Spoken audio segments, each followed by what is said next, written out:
Hi hello welcome to Indian knowledge university. ఈరోజు విద్య ఉద్యోగ సమాచారం చూసుకుంటే మనకు చాలా విషయాలు రావడం జరిగింది. అదేవిధంగా ఈ వీడియో చూస్తున్న వారు లైక్ చేయడం మాత్రం మర్చిపోద్దు. మీరు చేసే లైక్ వల్ల ఎడ్యుకేషన్ మరియు ఎంప్లాయ్మెంట్కి సంబంధించి ప్రతి ఇన్ఫర్మేషను అందరికీ చేరే ప్రయత్నం జరుగుతుంది. సో ప్రధానంగా మనం వివరాలు చూసుకుంటే గ్రూప్ 2 ఫలితాలు విడుదల అంటూ వార్త చూసుకోవచ్చు. మనకు అభ్యర్థుల జనరల్ ర్యాంకింగ్స్ జాబితా రిలీజు 14న గ్రూప్ 2 రిజల్ట్స్ అంటూ చూసుకోవచ్చు. మనకు గ్రూప్ 2 ఫలితాలు అయితే నిన్న విడుదల కావడం జరిగింది. దీనికి సంబంధించి జనరల్ ర్యాంకింగ్స్ లిస్ట్ని అయితే వెబ్సైట్లో అందుబాటులో ఉంచింది. ఎల్లుండి అంటే 14వ తారీఖున గ్రూప్ 3కి సంబంధించి కూడా ఫలితాలు రాబోతున్నాయి. మనకు గ్రూప్ 2 ఫలితాలు వచ్చాయి కాబట్టి దానికి సంబంధించి కొన్ని విషయాలు అయితే చూసే ప్రయత్నం చేద్దాం. మార్కులతో పాటు జనరల్ ర్యాంకింగ్స్ జాబితాను రిలీజ్ చేసినట్టు మనకు పేర్కొనడం జరిగింది. ఫైనల్కి మరియు మాస్టర్ క్వశ్చన్ పేపర్ను కూడా మనకు వచ్చే నెల 9 వరకు వెబ్సైట్లో అందుబాటులో ఉంచడం జరుగుతుంది. సో డౌన్లోడ్ చేసుకున్న వారంటే డౌన్లోడ్ చేసుకునే ప్రయత్నం చేయండి. సో తర్వాత మనకు అందుబాటులో ఉండదు. అదేవిధంగా ఈ నెల 14న గ్రూప్ 3 ఫలితాలు వెల్లడించినట్టు కూడా మనకు పేర్కొనడం జరిగింది. టీజీపీఎస్కి సంబంధించి చూసుకుంటే ఈ నెల 20వ తేదీలోపు అన్ని ఫలితాలు అయితే రాబోతున్నాయి. అదేవిధంగా మరో పాయింట్ చూసుకుంటే మనకు గ్రూప్ 2 టాపరు అరవర్ధన్ రెడ్డి అంటూ చూసుకోవచ్చు. మనకు స్టేట్ ర్యాంకర్గా అయితే నిలబడడం జరిగింది. సో మొత్తం 447.088 మార్కులతోటి మనకు టాప్ ర్యాంకర్గా హరవర్ధన్ నిలబడడం జరిగింది. సో మనకు రెండవ ర్యాంకరు సచిన్ 444.754 మార్కులతోటి నిలబడడం జరిగింది. సో మనకు కమ్యూనిటీ వైజ్గా చూసుకుంటే బీసీడీలో బి మనోహర్ రావు 439.344 మార్కులతోటి బీసీడీలో మొదటి ర్యాంక్ అని చెప్పుకోవచ్చు. సో ఈ విధంగా ఓపెన్లో థర్డ్ ర్యాంక్ రావడం జరిగింది. సో ఈ విధంగా మనకు ఫలితాలు అయితే ప్రకటించడం జరిగింది. సో మనకు జోన్ల వారీగా పీడిఎఫ్ అయితే మనకు డిస్క్రిప్షన్లో లింక్ ఇస్తాను. కావాల్సిన వారు డౌన్లోడ్ చేసుకొని మీ జోన్లో మీ యొక్క ప్లేస్ ఎంత ఉంది, సో మీ జోన్కు ఎన్ని పోస్టులు ఉన్నాయో చూసుకొని మీకు వస్తుందో రాదా చూసుకునే ప్రయత్నం చేయండి. సో మనకు సాధించిన వారి యొక్క మనోగతాలు చూసుకుంటే వీరు టాప్ ప్లేస్లో ఉన్నారు కాబట్టి వీళ్ళకి 100% వస్తుంది. సో వీరి యొక్క మనోగతాన్ని అయితే మీడియాతో పంచుకోవడం జరిగింది. సో మనకు 2 సార్లు యూపీఎస్సీ పరీక్షలు రాసినప్పటికీ అర్హత సాధించలేకపోయా, అయినప్పటికీ ఎప్పటికైనా ఐఏఎస్ సాధిస్తా అంటూ గ్రూప్ 2 రాష్ట్ర స్థాయి 2వ ర్యాంకరు పేర్కొనడం జరిగిందంటూ ఇవ్వడం జరిగింది. సో మీరు కూడా ఎవరైతే దగ్గరకు వచ్చి ఆగుతున్నాను అని ఫీల్ అవుతున్నారో మీరు ఖచ్చితంగా అదే పట్టుదలతోటి అదే స్పిరిట్ తోటి కొనసాగించే ప్రయత్నం చేయండి. తప్పకుండా వీరి ప్లేస్లోకి మీరు రావడం జరుగుతుంది. సో సాధించిన వారు హీరోలు, 1-2 మార్కులతో మిస్ అయిన వారు జీరోలు అని కాదు. సో మళ్ళీ ప్రయత్నించకపోవడమే జీరో అని చెప్పుకోవచ్చు. సో కాబట్టి సాధించిన వారిని ఇన్స్పిరేషన్గా తీసుకొని మీరు కూడా కొంత ముందడుగేసే ప్రయత్నం చేయండి. సాధించిన వారు ఏది చెప్పినా వాస్తవం అని చెప్పి మనమైతే మాట్లాడవలసి ఉంటుంది. సో మీరు ఒక్క స్టెప్ ముందుకేసి మీరు సక్సెస్ అయితే మీరు చెప్పింది కూడా సమాజం వింటుంది. సో కాబట్టి మీ యొక్క మాటకు మీ యొక్క కష్టానికి ఫలితం దక్కాలంటే ఖచ్చితంగా సాధిస్తేనే మనకు కాంపిటేటివ్లో దానికి ఒక అర్థం ఉంటుంది. సో ఎక్కడ కూడా డిసప్పాయింట్ కావాల్సిన అవసరం లేదు. అదేవిధంగా మరో పాయింట్ చూసుకుంటే తెలుగులో రాత మార్కుల్లో కోత అంటూ మరొక హెడ్డింగ్ చూసుకోవచ్చు. గ్రూప్ 1 మెయిన్స్ మార్కులపై అభ్యర్థుల అనుమానం, తెలుగులో రాసిన వారికి తక్కువ మార్కులు వేశారంటూ ఆరోపణ, అదేవిధంగా కమిషన్కు ఫిర్యాదు చేసేందుకు సిద్ధమవుతున్న అభ్యర్థులు అంటూ ఇవ్వడం జరిగింది. సో గ్రూప్ 1కి సంబంధించి తెలుగు మీడియంలో రాసిన వారికి తక్కువ మార్కులు రావడం జరిగింది. దీనికి సంబంధించి చూసుకుంటే తెలుగు మీడియం కేటగిరీలో 400 మార్కులు దాటలేదంటూ వారైతే వాపోవడం జరుగుతుంది. సో ఇంగ్లీష్ మీడియంలో రాసిన వారికి 500 పైగా మార్కులు కూడా రావడం జరిగిందంటూ వారైతే పేర్కొనడం జరుగుతుంది. సో మరి ఇంత అన్యాయం అంటూ వారైతే కొంత అనుమానాన్ని అయితే వ్యక్తం చేయడం జరుగుతుంది. దీనిపైన కమిషన్కు ఫిర్యాదు చేసేందుకైతే సిద్ధమవుతున్నారు. సో దీనిపైన మరి ఏదైనా అప్డేట్ ఉంటే మీకు అందించే ప్రయత్నం చేస్తాను. అదేవిధంగా లక్ష్యంపై స్పష్టత, హార్డ్ వర్క్తో విజయం అంటూ మరొక వార్త చూసుకోవచ్చు. టీజీపీఎస్సీ గ్రూప్ 1 విజేత జిన్నా తేజస్విని రెడ్డి అంటూ వార్త అయితే ఇవ్వడం జరిగింది. సో ఎవరు ప్రిపరేషన్ చేసినా కూడా కొన్ని స్ట్రాటజీ అయితే ఉంటాయి. అవి ఎవరైనా ప్రిపరేషన్లో ఉన్నప్పుడు అవి పాటించవలసిందే. మీరు కూడా పాటించారు. సో మీరు పాటించినప్పటికీ కొంత ఫెయిల్యూర్ తోటి మీ యొక్క మాటకు విలువ లేకుండా పోతుంది. ఎవరైతే సక్సెస్ అవుతారో సక్సెస్ అయిన వారు చెప్పినప్పుడే దానికి కొంత అర్థం ఉంటుందంటూ వారైతే పేర్కొనడం జరుగుతుంది. సో దీనికి సంబంధించి చూసుకుంటే ఖచ్చితంగా సమయపాలన ఉండాలంటూ వారైతే పేర్కొనడం జరిగింది. సో మీరు కూడా ఖచ్చితంగా సమయపాలన పాటించారు, అయినా కానీ ఎక్కడో చిన్న పొరపాటు వల్ల ఫెయిల్యూర్ అవ్వడం జరిగింది. స్వీయ ప్రిపరేషన్, కొంతమంది కోచింగ్ లేకుండానే ప్రిపరేషన్ కొనసాగించడం జరుగుతుంది. సో అలాంటప్పుడు కోచింగ్ తీసుకున్న వారికి వేస్ట్ అని చెప్పి అనుకోవద్దు. ఎవరి శక్తి సామర్థ్యాల మేరకు వారి యొక్క ప్రిపరేషన్ అయితే ఉంటుంది. సో కొంతమంది కోచింగ్ తీసుకొని ప్రిపేర్ అవుతారు, కొంతమంది కోచింగ్ తీసుకోకుండానే ప్రిపరేషన్లో ఉంటారు. సో మీ యొక్క శక్తి సామర్థ్యం మేరకు కోచింగ్ అవసరమా లేదని చూసుకొని మీ యొక్క ప్రిపరేషన్ అయితే కొనసాగించే ప్రయత్నం చేయండి. అదేవిధంగా విసుగు చెందకుండా అని చెప్పి పేర్కొనడం జరిగింది. ఇది కూడా వాస్తవమే. సో మనం ఎప్పుడు కూడా నిస్సహాయతకు గురి కాకూడదు. సో అసహనానికి గురి అయినప్పుడు కొంత నిరుత్సాహానికి లోనై ప్రిపరేషన్ కొంత సన్నగిల్లే అవకాశం ఉంటుంది కాబట్టి సో మనకు విసుగు చెందకుండా అని చెప్పి పేర్కొనడం జరిగింది. అదేవిధంగా ఆరో పేపర్ కోసం ప్రత్యేకంగా అంటూ వీరైతే పేర్కొనడం జరిగింది. సో వీరి యొక్క ఆలోచన, వీరి యొక్క స్ట్రాటజీకి ఆరో పేపర్ కోసం ప్రత్యేకంగా కొంత ప్రిపరేషన్కు టైం కేటాయించడం జరిగింది. సో దానికి సంబంధించి కొంత డిఫరెంట్గా ఫాలోఅప్ చేసుకున్నారంటూ ఇవ్వడం జరిగింది. సో మీకు ఏ పేపర్ మీద కొంత ఇబ్బందికరంగా ఉంటుందో, సో ఏ పేపరు ఇంట్రెస్టింగ్గా ఉంటుందో దానికి సంబంధించి కొంత ప్రత్యేకంగా కొంత ఫోకస్ చేసుకునే ప్రయత్నం చేయండి. అదేవిధంగా డిగ్రీ ఓపెన్ యూనివర్సిటీ పుస్తకాలు వీరి ప్రిపరేషన్కి కొంత ఉపయోగపడ్డాయంటూ వీరైతే పేర్కొనడం జరిగింది. సో మీరు కూడా డిగ్రీ ఓపెన్ యూనివర్సిటీ పుస్తకాలు చదవాలని కాదు, సో మీ ప్రిపరేషన్లో ఎక్కడ కొంత వీక్ అనిపిస్తుందో దానికి సంబంధించి మెటీరియల్ ఎక్కువ దేనికి సంబంధించి ఎందులో ఉందో చూసుకొని ఆ పుస్తకాలు చదువుకునే ప్రయత్నం చేయండి. సో వీరు ప్రిపరేషన్లో ఉన్నప్పుడు డిగ్రీ ఓపెన్ యూనివర్సిటీ పుస్తకాలు ఏదో కంటెంట్కి ఉపయోగపడి ఉండొచ్చు, సో మీకు వేరే పుస్తకాలు ఉపయోగపడి ఉండొచ్చు. సో వీరు చదివిరని చెప్పి అదేవిధంగా మీరు చదివితే సక్సెస్ అవుతారని కాదు. సో అదేవిధంగా మరో పాయింట్ చూసుకుంటే కరెంట్ అఫైర్స్ కోసం అయితే న్యూస్ పేపర్స్ చదవడం జరిగింది. సో ఎవరైనా ప్రతిరోజు మార్నింగ్ అయితే న్యూస్ పేపర్స్ చదవవలసిందే. సో మీరు కూడా అదే ప్రిపరేషన్లో ఉన్నప్పుడు ఖచ్చితంగా చదువుతారు.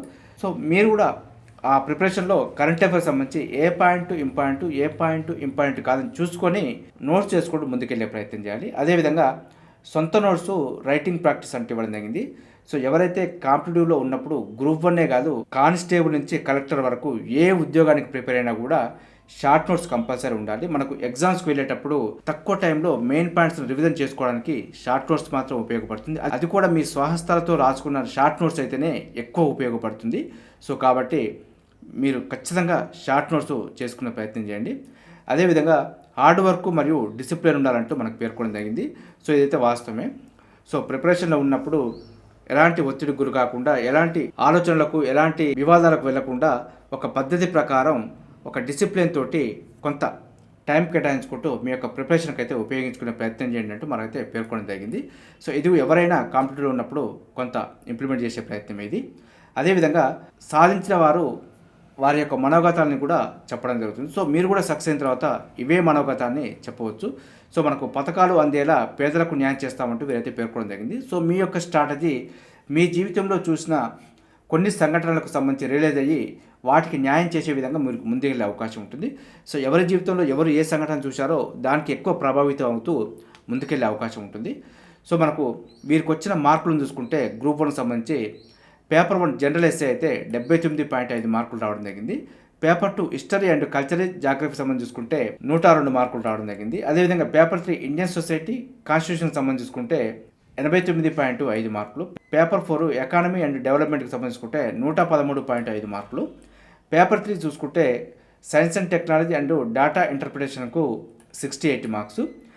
పేపర్ 6 సంబంధించి చూసుకుంటే తెలంగాణ ఉద్యమం రాష్ట్ర ఆవిర్భావం సంబంధించి 80 మార్క్స్. సో మొత్తం 900 మార్కులకు గాను 532.5 మార్కులు రావడం జరిగిందంటూ మనకి ఇవ్వడం జరిగింది. సో మీరు కూడా ఒక ఖచ్చితమైన స్ట్రాటజీ పెట్టుకొని ఒక ఫోకస్డ్గా ఒక ప్లానింగ్గా ప్రిపరేషన్ కొనసాగిస్తే 100% సక్సెస్ అవ్వచ్చు. అదేవిధంగా జిన్నా తేజస్విని రెడ్డి యొక్క ప్రొఫైల్ చూసుకుంటే మనకు 10వ తరగతిలో 559 మార్కులు, ఇంటర్మీడియట్ మార్కులు 966, బీటెక్లో మనకు 85.51% అంటూ ఇవ్వడం జరిగింది. సో 2019లో వీరు గ్రూప్ 2కు ఎంపిక కావడంతో మండల పంచాయతీ ఆఫీసర్గా విధులు నిర్వహిస్తూ దీనికైతే ప్రిపరేషన్ కొనసాగించడం జరిగింది. సో వీరి యొక్క మార్కులు చూసి మీరు నిరుత్సాహపడాల్సిన అవసరం లేదు. సో మనకు ప్రభుత్వ ఉద్యోగాలకు ప్రిపేర్ అయ్యే వాళ్ళు ఎక్కువ శాతం యావరేజ్ స్టూడెంట్సే మంచి ఉద్యోగాలు సాధించే సందర్భాలు ఉన్నాయి. సో టాప్ ర్యాంకర్లు చాలా తక్కువ మంది ఎక్కడో ఒక చోట ఉంటారు. సో వారు వచ్చిన వెంటనే సాధించుకొని వెళ్ళే అవకాశం ఉంటుంది. సో యావరేజ్ స్టూడెంట్స్ 1-2 అటెంప్ట్స్ తోటి 99% వారికే ఎక్కువ ఉద్యోగాలు వచ్చే అవకాశం ఉంది. సో నేను యావరేజ్ స్టూడెంట్ నాకు వస్తుందా రాదని చెప్పి నిరుత్సాహపడాల్సిన అవసరం లేదు. సక్సెస్ అయిన వారిలో ఎవరిని చూసుకున్నా కూడా యావరేజ్ స్టూడెంట్సే ఎక్కువ కనపడతారు. సో ఎవరో ఒకరు టాప్ ర్యాంకర్లు అదేవిధంగా లో ర్యాంకర్లు కనపడించడం జరుగుతుంది. సో యావరేజ్ స్టూడెంట్స్కే ఎక్కువ ఛాన్స్ ఉంటుంది కాబట్టి మీరు నిరుత్సాహపడాల్సిన అవసరం లేదు. అదేవిధంగా గ్రూప్ 2 సాధించిన అరవర్ధన్ రెడ్డికి సంబంధించి కూడా కొంత వారి యొక్క ప్రిపరేషన్ స్ట్రాటజీకి సంబంధించి కొన్ని విషయాలు చెప్పే ప్రయత్నం జరిగింది. సో ఎవరు చెప్పినా కూడా ఇదే ప్రిపరేషను అదే స్ట్రాటజీ అయితే కనిపించడం జరుగుతుంది. వీరు కొంత నాన్న స్ఫూర్తితో అంటూ వీరి యొక్క మనోగతాన్ని అయితే పేర్కొనడం జరిగింది. సో వీరు 2021 నుంచి ప్రిపరేషన్ అయితే కొనసాగించడం జరిగింది. రోజుకు 10 గంటల చొప్పున వీరి యొక్క ప్రిపరేషన్ కొనసాగిందంటూ ఇవ్వడం జరిగింది. సో వీరు ప్రామాణిక పుస్తకాలను ప్రిపరేషన్లో ఉపయోగించుకున్నారు. సో పుస్తకాల లిస్ట్ అయితే ఇవ్వలేదు. సో ప్రామాణిక పుస్తకాలంటూ పేర్కొనడం జరిగింది. అదేవిధంగా ఆన్లైన్ టూల్స్, అదేవిధంగా న్యూస్ పేపర్స్ని రెగ్యులర్గా చదివారంటూ వీరైతే పేర్కొనడం జరిగింది. సో ఎవరైనా కాంపిటేటివ్లో ఉన్నప్పుడు రెగ్యులర్గా పేపర్ అయితే చదవాల్సిందే. అదేవిధంగా గ్రూప్ 2 కోసం ప్రత్యేకంగా నోట్స్ చేసుకున్నారంటూ వీరైతే పేర్కొనడం జరిగింది. సో ఎవరైనా షార్ట్ నోట్స్ చేసుకుంటేనే సక్సెస్కి అవకాశం కాబట్టి సో సక్సెస్ అయిన వారి నుంచి వచ్చే ప్రతి మాట కూడా షార్ట్ నోట్స్ అని చెప్పి మనైతే పేర్కొనడం జరుగుతుంది. అదేవిధంగా లక్ష్యం ఒకటే నిర్దేశించుకుంటే సరిపోతుందంటూ వారైతే పేర్కొనడం జరిగింది. సో మనకు ప్రభుత్వ ఉద్యోగాలకు వచ్చినప్పుడే మనకంటూ ఒక టార్గెట్ ఉంటుంది. సో దాన్ని సాధించే దిశగా దాని యొక్క సిలబస్ ముందేసుకొని మన యొక్క ప్రిపరేషన్ అయితే కొనసాగించే అవకాశం ఉంటుంది. అసహనానికి గురవద్దు అంటూ ఇవ్వడం జరిగింది. సో ఎవరు చెప్పినా కూడా ఇదే, మనం ప్రిపరేషన్లో ఉన్నప్పుడు ఎక్కడ కూడా నిరుత్సాహానికి లోను కాకూడదంటూ మనం పేర్కొనడం జరుగుతుంది. సో వారికి ఏ పోస్టు వస్తే తీసుకునే ఉద్దేశం ఉందో వారి యొక్క వ్యక్తిత్వానికి అనుగుణంగా వారు చెప్పే ప్రయత్నం జరిగింది. టీటీ లేదా ఏఎస్ఓ తీసుకోవడం జరుగుతుందంటూ మనకు పేర్కొనడం జరిగింది. వీరికి వచ్చిన మార్కులు చూసుకుంటే మనకు పేపర్ 1కి సంబంధించి జనరల్ స్టడీస్ అండ్ జనరల్ ఎబిలిటీకి సంబంధించి 111 మార్కులు రావడం జరిగింది. అదేవిధంగా పేపర్ 2 హిస్టరీ, పాలిటీ, సొసైటీకి సంబంధించుకుంటే 109 మార్కులు, పేపర్ 3 ఎకానమీ అండ్ డెవలప్మెంట్కు 111 మార్కులు, పేపర్ 4 తెలంగాణ ఉద్యమం రాష్ట్ర ఆవిర్భావం సంబంధించి 115 మార్కులు. సో వీరికి 4 పేపర్లో కూడా 100 మార్క్స్ దాటడం జరిగింది కాబట్టి వీరు టాప్ ర్యాంకర్గా నిలబడడం జరిగింది. సో మనం ఏ ఎగ్జామ్ రాసినా కూడా సో రాబో రోజుల్లో కూడా ప్రతి పేపర్లో 100 మార్క్స్ ఖచ్చితంగా దాటాటు చూసుకొని మీ యొక్క ప్రిపరేషన్ ముందుకు తీసుకెళ్లే ప్రయత్నం చేయండి. సో ఏదైనా పేపర్లో 1-2 మార్కులు తగ్గినా కూడా సో కొన్ని పేపర్లో మనకు ఎక్కువ స్కోర్ వచ్చే అవకాశం ఉంది కాబట్టి యావరేజ్గా మనం తీసుకున్నప్పుడు టాప్ ర్యాంకర్గా నిలబడే అవకాశం ఉంటుంది. సో మీరు ఈ స్ట్రాటజీగా ముందుకెళ్లే ప్రయత్నం చేయండి. సో మనకు అకాడమిక్ ప్రొఫైల్ చూసుకుంటే మనకు 10వ తరగతికి సంబంధించి 10th GPA రావడం జరిగింది. అదేవిధంగా ఇంటర్మీడియట్కి సంబంధించి చూసుకుంటే 972 మార్కులు, బీటెక్ చూసుకుంటే 68% అంటూ ఇవ్వడం జరిగింది. సో మనకు వీరికి టాప్ మార్కులు వచ్చాయని చెప్పి అలా అని చెప్పి టాప్ మార్కులు ఉన్న వారే చదువుకోవాలని కాదు. సో యావరేజ్ వారు కూడా ప్రభుత్వ ఉద్యోగాలు ఎక్కువ సాధించే సందర్భాలు ఉన్నాయి కాబట్టి మీరు నిరుత్సాహపడాల్సిన అవసరం లేదు. యావరేజ్ వారే ఎక్కువ సక్సెస్ అయ్యారని చెప్పడానికి మన ఛానల్లో ముందు వారి యొక్క ఇంటర్వ్యూలు కూడా మీకు తీసుకొచ్చే ప్రయత్నం చేస్తాను. సో అదేవిధంగా మరో పాయింట్ చూసుకుంటే కొత్త సార్లు క్రమబద్ధీకరణలు అయినా ఖాళీలు అంటూ వారు చూసుకోవచ్చు. మనకు నేడు 1292 ఇంటర్ లెక్చరర్లకు నియామక పత్రాలు అందజేయనున్న ముఖ్యమంత్రి అంటూ ఇవ్వడం జరిగింది. మొత్తం పోస్టులు 6008, ఏడాది క్రితం వరకు ఉన్నది 900 మంది. దీనికి సంబంధించి చూసుకుంటే 3500 కాంట్రాక్ట్ లెక్చరర్ల క్రమబద్ధీకరణ, ఇప్పుడు కొత్త నియామకాలు అయినా 316 ఖాళీలు అంటూ ఇవ్వడం జరిగింది. వీటికి తోడు కొత్త కాలేజీలకు కావాల్సిన పోస్టులు మరో 480. సో గత 2 ఏళ్లలో ఖాళీ అయినవి లెక్కిస్తే భారీగానే ఖాళీలు అంటూ ఇవ్వడం జరిగింది. 1292 మందికి నియామక పత్రాలు అందజేయబోతుంది. అయినప్పటికీ కూడా మనకు ఖాళీలు ఉన్నాయంటూ మనకు పేర్కొనడం జరిగింది. సో దీనికి సంబంధించి ముందు నోటిఫికేషన్ అయితే రావడానికి అవకాశం ఉందంటూ మనం చూసుకోవచ్చు. సో మనకు కొత్త కాలేజీలకు కనీసం 480 పోస్టులు అవసరం అంటూ ఇంటర్ బోర్డు అయితే ప్రతిపాదించడం జరిగింది.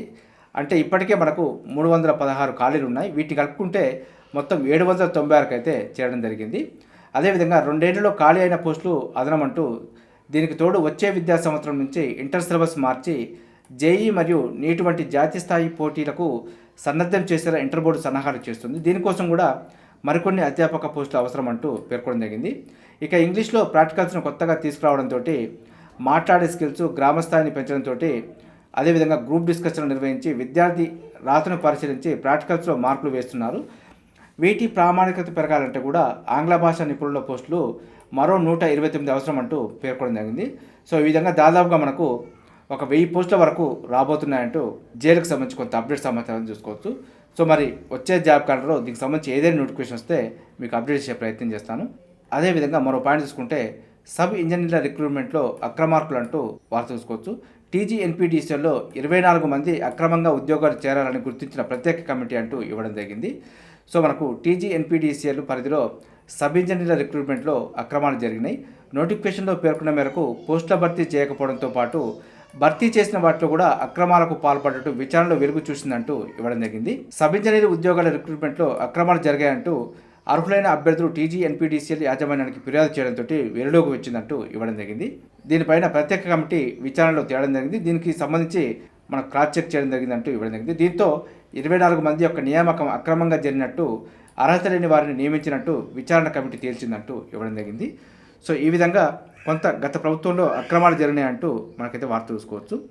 అదేవిధంగా మరో పాయింట్ చూసుకుంటే ప్రధానమంత్రి ఇంటర్న్షిప్ పథకం దరఖాస్తు గడువు 31 వరకు అంటూ ఇవ్వడం జరిగింది. ప్రధానమంత్రి ఇంటర్న్షిప్ పథకం దరఖాస్తు ఈ నెల 31 వరకు పొడిగించడం జరిగింది. సో దీనికి 21 నుంచి 24 సంవత్సరాల వాళ్ళు అప్లై చేసుకోవచ్చు. ఎలిజిబిలిటీ చూసుకుంటే 10th, inter, ITI, polytechnic, diploma, అదేవిధంగా డిగ్రీ పూర్తయిన వారు అప్లై చేసుకోవచ్చు. అఫీషియల్ వెబ్సైట్ pminternship.mca.gov.inలో దరఖాస్తు చేసుకునే ప్రయత్నం చేయండి. సో మనకు గరిష్టంగా 5 ఇంటర్న్షిప్లను ఎంచుకోవచ్చు అంటూ మనకు ఇవ్వడం జరిగింది. సో మరిన్ని వివరాల కోసం అయితే అఫీషియల్ వెబ్సైట్లో మరింత సమాచారం అందుబాటులో ఉంది, ఒకసారి చూసుకునే ప్రయత్నం చేయండి. అదేవిధంగా తెలుగు వర్సిటీ పిహెచ్డి ప్రవేశ ఫలితాలు వెల్లడి అంటూ ఇవ్వడం జరిగింది. పిహెచ్డిలో చేరడానికి నిర్వహించిన ప్రవేశ పరీక్ష ఫలితాలను అయితే వర్సిటీ రిజిస్ట్రార్ వెల్లడించడం జరిగింది. మనకి ఈ నెల 17వ తేదీ నుంచి 20వ తేదీ వరకు ఆయా కోర్సుల్లో ప్రవేశాల కోసం ఇంటర్వ్యూలు నిర్వహిస్తున్నట్టు కూడా మనకు పేర్కొనడం జరిగింది. సో రాష్ట్రం వారైతే ఒకసారి చూసుకునే ప్రయత్నం చేయండి. అదేవిధంగా ఇంటర్ ప్రశ్నాపత్రాల్లో 6 తప్పులు అంటూ మరొక వార్త కూడా చూసుకోవచ్చు. అక్షర దోషాలతో విద్యార్థులకు తప్పని తిప్పలు, పరీక్ష ప్రారంభమయ్యాక సవరించుకోవాలని సూచించిన ఇంటర్ బోర్డు అంటూ ఇవ్వడం జరిగింది. సో మనకు ఇంటర్ వార్షిక పరీక్షల ప్రశ్నాపత్రాల్లో తప్పుల మీద తప్పులు బయటపడుతున్నాయంటూ చూసుకోవచ్చు. సోమవారం 4 మార్కుల ప్రశ్నకు మసకగా ముద్రితం కాగా మంగళవారం ప్రశ్నాపత్రాల్లో అక్షర దోషాలు వెలుగు చూశాయంటూ ఇవ్వడం జరిగింది. సో దీంతో కొంత విద్యార్థులు అయితే ఇబ్బందులు తప్పడం లేదంటూ వార్త చూసుకోవచ్చు.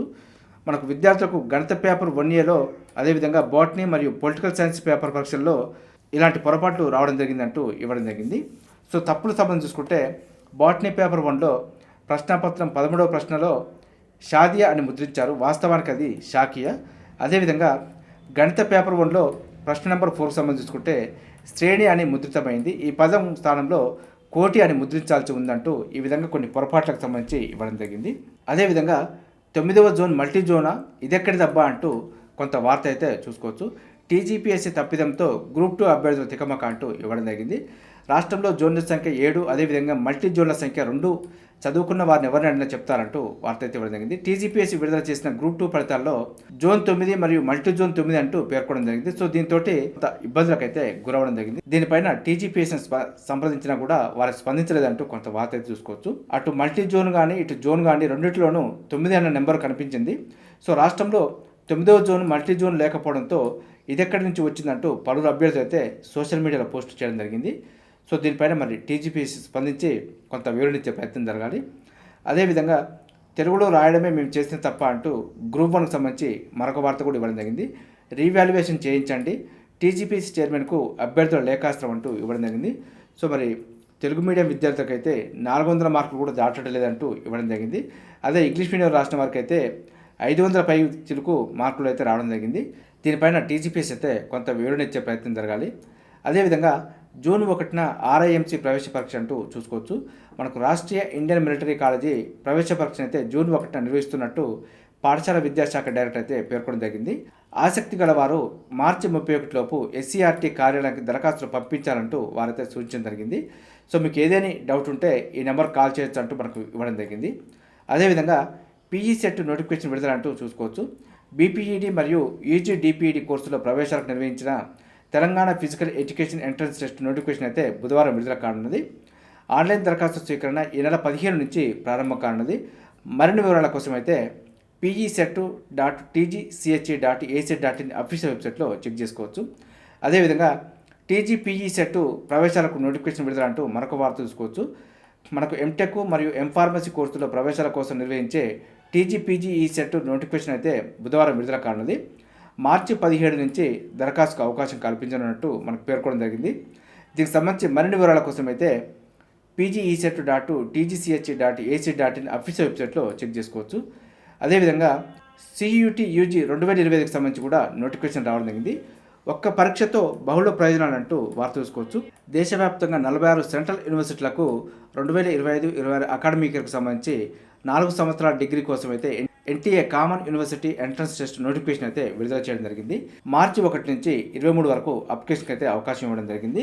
సో మనకు భాషా డొమైన్ మరియు జనరల్ స్టడీస్ మొత్తం కలిపి 37 సబ్జెక్టులకు సంబంధించి ఈ నోటిఫికేషన్ అయితే విడుదలైంది.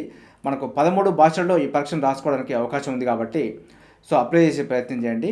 సో మనకు సాధారణ కాలేజీలో డిగ్రీ చేసే ప్లేస్లో దేశంలో ఉన్న ప్రతిష్టాత్మకమైన సెంట్రల్ యూనివర్సిటీలు వాటికి సంబంధించిన అనుబంధ కాలేజీలలో డిగ్రీ చేయడం ఉత్తమం అని చెప్పి మనైతే పేర్కొనడం జరుగుతుంది. సో మనకు ఇలాంటి యూనివర్సిటీలో డిగ్రీ చేస్తే మనకు ఉన్నతమైన ఉద్యోగానికి అవకాశం ఉంటుంది. అదేవిధంగా ఉన్నతమైన చదువులకు కొంత మార్గం అయితే ఏర్పడుతుంది. సో ఇలాంటి ఎంట్రన్స్లు రాసి మంచి యూనివర్సిటీలో అడ్మిషన్ పొందే ప్రయత్నం చేయండి. అదేవిధంగా దీనికి ఎలిజిబిలిటీ చూసుకుంటే మాత్రం ఇంటర్మీడియట్ అయిపోయిన వాళ్ళు దీనికి రాసుకోవచ్చు. అదేవిధంగా మరో పాయింట్ చూసుకుంటే కరెంట్ అఫైర్కి సంబంధించి ప్రధాని మోదీకి మారిషస్ అత్యున్నత పురస్కారం అంటూ ఇవ్వడం జరిగింది. The grand commander of the order of the star and keep of the Indian ocean అంటూ మనకు అవార్డు అయితే ప్రదానం చేయడం జరిగింది. ఈ గౌరవాన్ని అందుకున్న తొలి భారత ప్రధానిగా ఘనత అంటూ చూసుకోవచ్చు. 2 రోజుల పర్యటన నిమిత్తం మంగళవారం మారిషస్కు వెళ్లిన ప్రధాని మోదీకి ఆ దేశ అత్యున్నత పురస్కారం లభించిందంటూ ఇవ్వడం జరిగింది. The grand commander of the order of the star and the keep of the Indian ocean అంటూ మనకు అవార్డు గురించి అయితే ఇవ్వడం జరిగింది. మారిషస్ ప్రధానమంత్రి నవీన్ రామ్ గూలం మోడీకి ప్రదానం చేశారంటూ చూసుకోవచ్చు. కరెంట్ అఫైర్లో భాగంగా గుర్తుంచుకునే ప్రయత్నం చేయండి. అదేవిధంగా మరో పాయింట్ తీసుకుంటే కాలుష్య కోరలో భారత్ అంటూ మరొక పాయింట్ చూసుకోవచ్చు. టాప్ 20లో 13 నగరాలు మన భారత్వే అంటూ ఇవ్వడం జరిగింది. ప్రపంచంలోని కలుషిత నగరం అస్సాంలోని బైర్నిహాటు, అత్యధిక కలుషిత రాజధాని ఢిల్లీని అంటూ మనకు ఇవ్వడం జరిగింది. కలుషిత దేశాల్లో ఇండియా 5వ స్థానం. ఐక్యూ ఎయిర్ నివేదిక విడుదల తెలుగు రాష్ట్రాల్లోనూ విశాఖపట్నం టాప్ అంటూ ఇవ్వడం జరిగింది. ఆసియా ఖండ దేశాలు అందులోనూ భారత్ కాలుష్య కోరల్లో చిక్కుకుంటుందంటూ ఇవ్వడం జరిగింది. శిలాజ ఇంధనాలు ప్రధానంగా భాగమైన అభివృద్ధి మన దేశ నగరాలను కలుషితంగా మార్చుతున్నట్టు ఐక్యూ ఎయిర్ నివేదిక అయితే వెల్లడించడం జరిగింది. ఈ సంస్థ విడుదల చేసిన నివేదికలో టాప్ 20 కలుషిత నగరాల్లో 13 మన దేశంలో ఉన్నాయంటూ ఇవ్వడం జరిగింది. ప్రపంచంలోని అత్యంత కలుషిత నగరం అస్సాంలోని బైర్నిహాటు, 2వ అత్యంత కలుషిత నగరం ఢిల్లీ ఈ జాబితాలో ఉన్నాయంటూ ఇవ్వడం జరిగింది. సో దీనికి సంబంధించి పూర్తి స్ట్రాటజీ అయితే ఒకసారి చూసుకునే ప్రయత్నం చేయండి. సో కరెంట్ అఫైర్లో భాగంగా అడిగే అవకాశం ఉంది. అదేవిధంగా మరో పాయింట్ చూసుకుంటే ఆయుధాల దిగుమతిలో భారత్ నెంబర్ 2 అంటూ ఇవ్వడం జరిగింది. మొదటి స్థానంలో ఉక్రెయిన్, సిప్రి తాజా నివేదికలో వెల్లడి అంటూ ఇవ్వడం జరిగింది. సో మనకు ఆయుధాల దిగుమతిలో టాప్ ప్లేస్లో ఉన్నది చూసుకుంటే Ukraine 8.8%, Bharat 8.3%, Qatar 6.8%, Saudi Arabia 6.8%. అంటే ఎగుమతిదారులు చూసుకుంటే అమెరికా 43%తో మొదటి ప్లేసు, ఫ్రాన్స్ 9.6%, రష్యా 7.8%తో 3వ స్థానంలో ఉంది, చైనా 5.9 తోటి 4వ స్థానం. ఈ విధంగా ఎగుమతిదారులు దిగుమతిదారుల గురించి కొంత డేటా ఇవ్వడం జరిగింది. సో కరెంట్ అఫైర్లో భాగంగా గుర్తుంచుకునే ప్రయత్నం చేయండి. అదేవిధంగా మరో పాయింట్ చూసుకుంటే స్వయం ఉపాధికి 6,000 కోట్లు అంటూ చూసుకోవచ్చు. రాజీవ్ యువ వికాసం పేరుతో కొత్త పథకం డిప్యూటీ సీఎం బట్టి విక్రమార్క అంటూ ఇవ్వడం జరిగింది. సో మనకు ఎస్సీ, ఎస్టీ, బీసీ, మైనార్టీ నిరుద్యోగులకైతే 3 లక్షల ఆర్థిక సాయం ఇవ్వబోతున్నట్టు డిప్యూటీ సీఎం పేర్కొనడం జరిగింది.